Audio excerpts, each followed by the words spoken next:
one of the biggest mistakes that I see people make all the time, our team included, is getting caught up in new technical implementation in the name of progress. But really it ends up distracting them from the core focus. Your most recent book, Lean Marketing, is about doing fewer things better. Tactically, what does that look like? So within the tools, processes, et cetera, that are additive, how do you keep things lean? What are the tactics and strategies when the rubber meets the road? So I think of tool, just like a physical tool. So if I want to break through that wall, I don't know, maybe I could do so with my hands, but I don't think so. And I don't know, man. That's fucking cinder block right there. Cinder block. Okay. Well, I'm definitely going to hurt myself. Yes. Even if I could do it, it's going to take a long time. It's going to be very hard. But if I had the right tool, if I had a sledgehammer, I could probably do that in a few minutes, right? So I think of that in a similar way. So first we want to lean down. What are the 2 or 3 things that we really want to do? And in almost any endeavor in life, there's a few things that really move the needle. Like you want to get strong, it's probably about 3 to 5 movements. There's a deadlift, there's a squat, there's a bench press. That'll get you the 80-20, right? Yes, there's a million different moves and there's a million different machines and things like that, but that'll get you the 80-20. Similar in marketing, when I looked at who are the best marketers in the world, they weren't doing 1,000 things. They were going deep on 1 or 2 things and then adding things as they became masters of those 1 or 2 channels or those 1 or 2 strategies or tactics or whatever they were doing. And so the best marketers in the world were just really, really lean and then just going really deep by adding technology by how can we do it faster? Can we do it cheaper? Can we do it easier? So from that perspective, where can I use that sledgehammer to do it faster, cheaper, easier? But I'm not just adding tools for technology, for tools' sake. I want the tool to either do one of 2 things. I want it to give me massive leverage. So I want to be able to do things faster, better, cheaper, or I want to remove friction from the customer journey. So all of those, we look at the customer journey and where are all those touch points where there's potential leakages? Where is a customer having to make a decision that where maybe if we used a technology tool, they didn't have to, or they could get a result quicker or better or easier if we use a technology tool. So we never want technology to kind of be in the way. There's that old British show, Little Britain, and the lady types and she goes, computer says no, so technology is like getting in the way, right? So, anything the guy asks, she'll tap on the computer. She says, computer says no, right? So, and I've seen so many times, where technology actually gets in the way. So we want to make sure it's reducing friction, giving us leverage. That's its 2 jobs. Reducing friction, giving us leverage. Yeah, I think that those are, simple frameworks that allow you to assess whether or not you're making the right choice are so valuable. Yeah. Are we making clients jump through more hoops or fewer hoops using this thing? It's like you go to the doctor's office and they give you this iPad and you filled in the thing already and now they're making you do it in triplicate or whatever. So that's adding friction. Whereas, we've all had those experiences where it's just like super easy and smooth and that makes you want to do more business with that person. Yeah, well, I think today reducing friction is the name of the game. Yeah. There's too much competition everywhere. Well, why do we use Uber? Why do we use Netflix? Streaming services have now just become the new cable. Uber's become just the new cabs. But hey, we can touch a button on our phone. It arrives to where we are. We know where it is. We can track it. All that removed a lot of friction. Used to, probably showing my age, but back in the day, you'd call a cab and you don't know, is he on the way? How long is it going to be? Whatever, all of that. That was brutal. Stuff. Yeah, it was 5 to 45. Yeah. I remember vividly cabs saying, we'll be there in 5 to 45. Yeah. What? Yeah, exactly. Or maybe they won't come at all. That's exactly right. And so the actual product is pretty much exactly the same. It's just we've removed a bit of friction and uncertainty. And we know now, okay, he's 7 minutes away or whatever. Again, similar.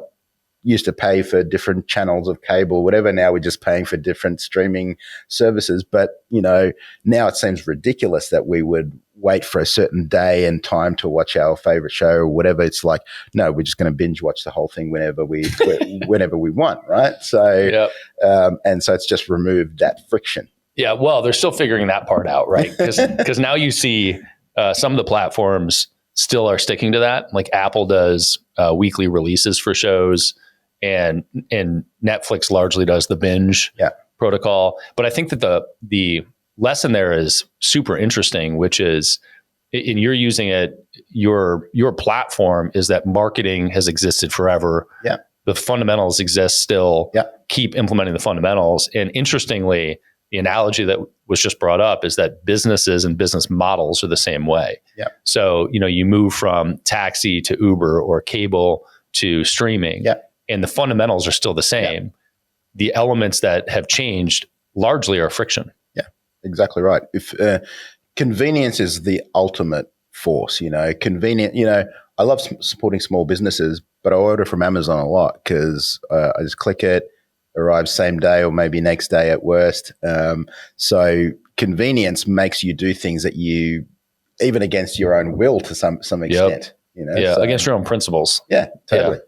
I say this a lot, but if somebody makes me enter a credit card number when I'm checking out, that alone makes me abandon cart. Yeah, absolutely. When I'm used to just pushing the button, right? Apple Pay, Amazon, et cetera, et cetera. Yeah. So from a lean perspective, you talked about the marketing side of it. From an organizational perspective, what does lean look like? So lean looks like, lean marketing specifically, a key principle of lean marketing is we want the marketing to be so valuable that people would potentially pay for it. So, and that kind of comes full circle to something we were talking about a little bit earlier about personal brand. So, the old style of marketing is we're going to interrupt you lots. We're going to do commercials. We're going to do pop-ups. We're going to do all of this annoying stuff. We're going to interrupt you. And it's just a cost of you having to watch your favorite show or read your favorite content or whatever. Now what we're actually seeing is people want to consume your marketing. People want, if you put out genuinely valuable content. So you look at something like, like Dan we talked about, or let's say Alex Hormozy or whatever. They come out with stuff I actually want to listen to, I want to watch. Like, it's genuinely valuable stuff. And so again, if now the name of the game is the marketing is going to be so valuable that people just want to watch it. It's not an interruption. It's not something that you want to skip. It's an ad that's just annoying, or spam or whatever, that sort of thing, or clickbait. It's something that you actually want to watch. It's valuable. You might even subscribe to it. It's so valuable. So I think about that way. And so that's a benchmark I have for my team, is like, we don't want to release anything, whether it's an email newsletter, whether it's a YouTube video, whether it's a podcast or whatever. We want to assume that someone watching this paid a subscription to watch it or read it or whatever, right? So it's got to be valuable enough for them to keep subscribed to us. It's not an interruption. It's not something that we want to spam them with. So that's a key principle. And then when you do that, your marketing becomes incredibly efficient, because previously, you're having people just swipe away or, try and block the ads or whatever. Whereas here, people are actively seeking your content out, seeking out your stuff, and a percentage of them buy. And even those ones that don't buy, you've built incredible goodwill. And you'll notice when I'm sure like when you sell a business, the money that you make over and above the plant and equipment and the physical assets and things like that, the accountant will put a little ledger saying goodwill. Right. Mm-hmm. So the intangible assets of the business is the goodwill. So I think of that very, very literally is, hey, we're building goodwill in the business, and that's going to translate to real dollars, either now through sales of whatever we're doing on the back end, or down the track if we exit the business. Yeah. I have a lot of thoughts there, but one of the fundamentals, while we're pulling things back to the past and how they're manifesting in the future here, is product placement has existed for decades, right? And product placement was the realization in marketing in, I don't know, maybe the 80s, when they realized interrupting with a commercial is not, as effective as just having the product existing in the entertainment. Exactly. Right. And it started with just brand placement. Yeah. And then now you see with podcasts, and this started actually probably with Howard Stern, where it was host read ads. Yeah. Instead of an ad interrupting, the host would read it because it's less intrusive. Yeah. Today, Mr. Beast is very good at product placement in his own videos. Yeah. Because if you even notice that he's doing it, it's sort of a fluid integration that's playful and it's accepted because it's his also. Yeah. So he's selling his own shit, which is like the truly integrated ad.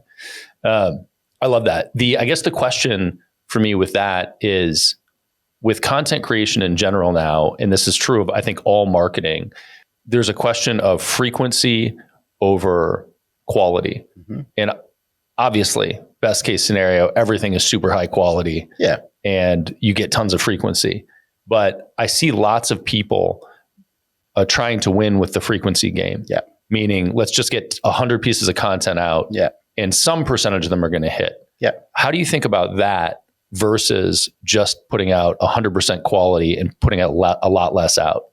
I definitely lean towards putting less out in quality. So we had a strategy day with my team, and one of the conclusions we came to is we want our marketing to be essentially a public service, right? So we want it to be so good that it's essentially a public service. Now, having said that, is if you don't test a lot of things, if you release one piece of content a year, you're not going to have a lot of data to figure out what's actually hitting, what do people like. So I don't believe in just releasing tons of slop and hoping that something hits, but we want to have a thesis. We want to have a process, a system. So you mentioned process is one of the key parts of lean marketing. So how do we create a daily, weekly, monthly cadence of stuff? So we talked prior to the pod, we were talking about, simple things like systems over goals, right? So a simple system for me to get strong is to show up at the gym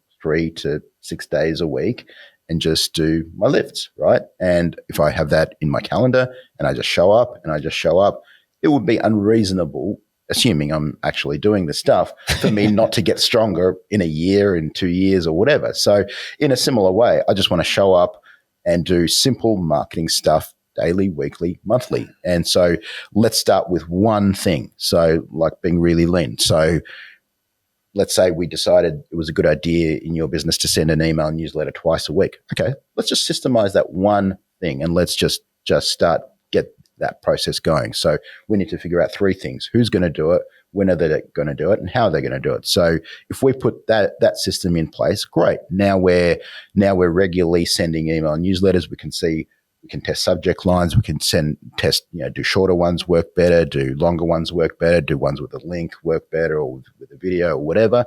And so now we've got a system going.